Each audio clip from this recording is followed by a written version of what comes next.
My sister announced her pregnancy at my wedding reception, so I made sure her child would never call her mom. I was 28, and I found out how deep betrayal could cut. It wasn't the kind of hurt that fades after a few weeks. It was slow and steady. It made every good memory taste bitter, turned every dream into something dark. My sister, Delilah, had been stealing my spotlight since the day she was born. Every milestone I reached somehow became about her. My college graduation turned into her emergency appendectomy that miraculously healed itself the moment she had everyone's attention. My promotion dinner at Olive Garden became her engagement announcement before I could even mention my new position. She wore a white Vera Wang dress to my engagement party and told everyone she thought it was a white party theme. At my bachelorette weekend in Nashville, she announced she was trying for a baby and spent the entire time talking about ovulation schedules. When Delilah married Garrett, an investment banker, she made sure everyone knew his quarterly bonus was bigger than my entire teacher salary. She tagged me in every Instagram post about their new white Tesla Model X, their Sub-Zero refrigerator, their couple's massage at the Four Seasons Maui. Meanwhile, I was planning my small beach wedding with 75 guests, saving every penny, teaching 7th grade math. The night before my wedding, Delilah pulled me aside at the rehearsal dinner. I have the most amazing surprise for tomorrow, she said, practically vibrating with excitement. I told her no surprises, that tomorrow was about me and Rowan. She just smiled and said, I'd love it. During my honor speech at the reception, Delilah stood up and grabbed the microphone. Sorry to interrupt,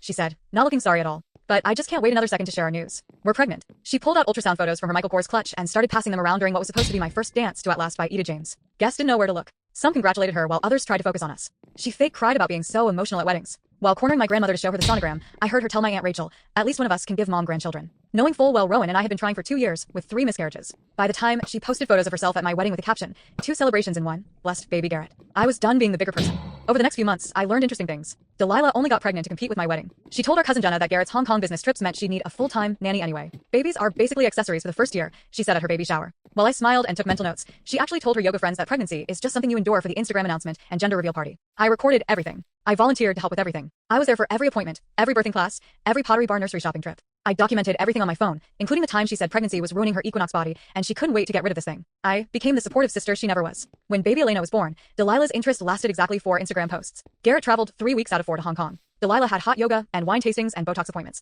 Can you watch her for a few hours? Turned into entire weekends. By the time Elena was 3 months old, I was basically raising her. Her first word was mama to me while Delilah was at SoulCycle. She didn't even ask about it later. I documented every single milestone with timestamps and videos. First smile at 6 weeks, first laugh at 12 weeks, first time rolling over at 4 months, all with me while Delilah posted old photos pretending to be Mama Bear. At Thanksgiving, Elena screamed when Delilah tried to hold her for family photos and reached for me instead. It's strange how she prefers you, our mother said while Elena slept in my arms and Delilah scrolled through Revolve sales. When Elena was 18 months old, Garrett's assistant called him about charges at the Ritz-Carlton while he was supposedly in Hong Kong. Turns out Delilah was there with her personal trainer Brad. During the custody hearing, Garrett's lawyer presented my documentation. 647 hours of babysitting logged, 83 doctor visits I attended, 14 first milestones I witnessed. The judge asked 2-year-old Elena in chambers who took care of her.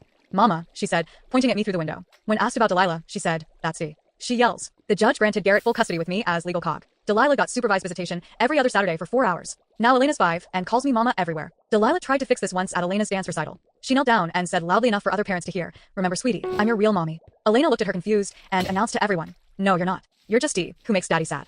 Then she ran past Delilah to hug me first. At Mother's Day brunch, Elena made me a card that said, best mama ever. While Delilah sat alone at Starbucks. Last month at kindergarten orientation, Elena introduced me as her mom. And when the teacher asked about Delilah in the parking lot, Elena said, oh, that's just my dad's ex-wife. She wanted to steal my spotlight.